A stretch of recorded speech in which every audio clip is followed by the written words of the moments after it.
Hello there. I thought I'd pop on.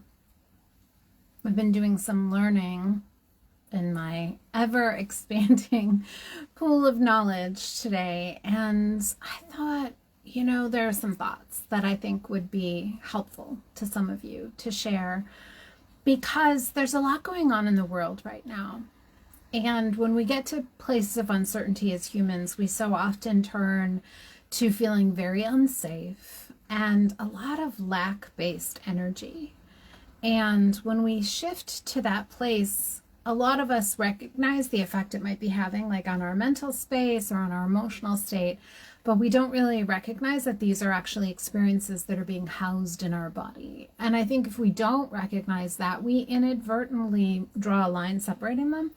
And then also, you may be wondering, why am I having so many symptoms coming up? So right now in the world, we have a huge energy of uncertainty. And the energy of uncertainty goes directly to the liver. Because the liver is your organ of not only getting things done, but it's also the organ that holds the energy of possibility. And so when we feel uncertain, the liver gets constrained. So when the liver gets constrained, it wants to go into action, like, where's the plan? How do we make a path? What do we need to do next? And when we can't see a path, like for instance, on every side of the aisle, there are people worried about politics at the moment in North America. So no matter where you sit, it may be up for you. And I don't hold political discussions here, so please don't bring that into the room. But my point is that these are the kind of topics that are like just outside of our control, right? So you, however, via media, via social media, maybe via your friends, maybe it comes up when you're at work, maybe it comes up when you talk to your spouse or your children or your neighbors. And so that constant rolling theme is there's something happening here, and that immediately surges our liver into action. But then when we don't see the concrete step that we as an individual can take next, like that changes it, that makes us feel secure, that makes us feel like, oh, it's all okay, it's all worked out, it's all been taken care of, then the liver gets even more constrained. The symptoms of a constrained liver can span so many things. It can be depression, anxiety, sleep disturbance, digestive disturbance. Of course, issues with detox, maybe body pain is up. If you're a woman who still has cycles, you might notice now your cycles are very constrained feeling, which means you might be having clotting and cramping and extra bloating and extra constraint feeling in your body. But it also might show up like these areas of your head, like the side of the head here. You might be feeling stuff at your ribs. You might be feeling like gallbladdery type pingy symptoms. You might have started to wake up in the middle of the night, and you might have racing thoughts. These are all things that go with that whole patterning of liver. And the thing is that liver can be so potent in that unwinding of the constraint.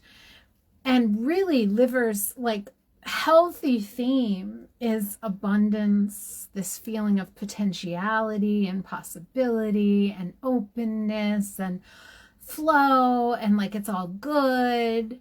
But we live in the Western world is very pathologically liver. So it's all push, and there's never going to be enough, and you have to work harder, and good gosh, like put some elbow grease into it, and there's not enough for everyone, and not everybody can be taken care of, and like so-and-so's against so-and-so, and so-and-so's putting so-and-so down, and so-and-so's being restricted. Like, it's just, we live in a society that is so pathologically liver that it is very hard to step out of that sphere.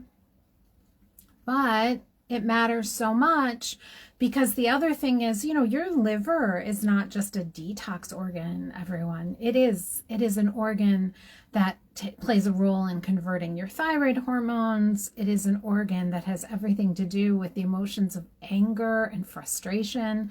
It is an organ that has to do with your body's ability to fight infection, to hold a strong immune response, to enact a plan and keep it going. There's so many things that relate to this liver energy. And so how do we live in this world? Because most of you are like me. Like you can't just, you're not just going to hop on a plane, right? And move to a beach somewhere and wait till the chaos is over. Probably not a thing. And so how do we live in a chaotic world and maintain the kind of balance in our body that then can evoke the kind of metabolic and cellular vitality that we're hoping to cultivate? So one thing is really feeling what comes up. So if there's feelings of anger there and you're distracting yourself, which is fine, but if you're distracting yourself, I'm angry, I'm gonna, grab a cookie, I'm gonna grab a beer, a glass of wine at the end of the day, just to wind it down. Totally get it. But the thing is that those things are not actually helping soothe that liver energy. In fact, they're probably creating more constraint and more dampness. So then you have cleanup work to do on the back end, which most of us never get to. So what if instead you even spent some time connecting to nature? So liver is associated with the color green, like the beautiful green leaves on all the trees and the bushes outside. So what if you even, let's say you don't even feel like you're up for taking a hike, but could you walk or drive or get an Uber or anything to a tree and just sit there and take in the tree and let your eyes soften and let your face soften and let your belly soften? Could you let that breath go into your belly? Could you receive that bountiful blessing and beauty and unlimited miracle that is that tree just for a few minutes, just to soften that energy so it can flow just a little bit? And then as you do that, could you let yourself feel the actual feelings that are surging through your body? And just take slow breaths and let them expand and get bigger and get bigger and get bigger until they dissipate. Would you be willing to do that, to free your liver of the constraint of holding that for you? Because she will try to hold it for you, but the reverberating impact is going to be hormonal constraint, mental constraint, energy constraint, digestive constraint, detox constraint, immune constraint. So the converse is I go feel it and it moves. On the front of shifting out of that lack-based energy, because there's a lot of lack-based energy that goes with all of these things, right? I mean, especially, what do you see if you turn on major media? Constant reminders that there's peril waiting around the corner, whether that's the news stories about finance, banking, housing market, job market, tech market, anything going on in the world. They always manage to weave in the negative, right? Or maybe you work at a place that there is challenge, whatever it is, but we need to shift out of that. So one of my teachers reminded me that there is a beautiful Chinese poem from way back that basically tells us all of creation is moving in alignment to bring in abundance, to work to your favor, to pave the path. It's doing the how. And that was such a beautiful reminder for me to think. So I went visual because I'm a very visual human. So I went visual and started pondering, what if I really saw it that way? That literally I see a squirrel scurrying up a tree and I think to myself, thank you, squirrel, for the things you're doing to clear the path, your role in the how. Or a raccoon. I don't know why raccoons came to mind, because they so did for some reason when I was doing this exercise. So I was like, oh my God, or that raccoon is part of clearing the way and invoking the how. Or the slug that I found on my vegetables the other day, or the ant crawling across the pavement, or the butterfly I saw, or the raindrops falling right now. Like, if I start to move into a place where I perceive that the literal essence of creation is demonstrating for me, clearing the path and invoking the how, what does that do to how I perceive this moment? Even if this moment is imperfect, right?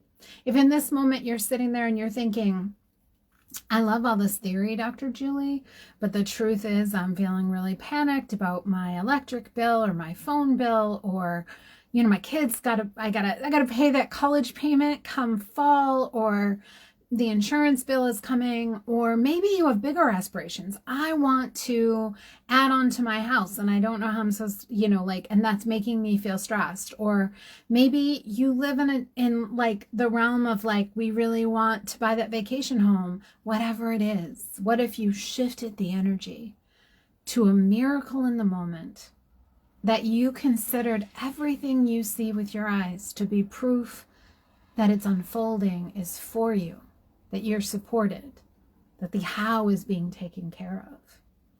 What would that do to your energy of receiving, to the energy of liver? Would it soften it? Because it does. It softens it. It lets it move to flow. Or the energy of your heart. Would the energy of your heart feel spacious? Would it feel supported? The energy of earth feel, okay, now our feet are on solid ground.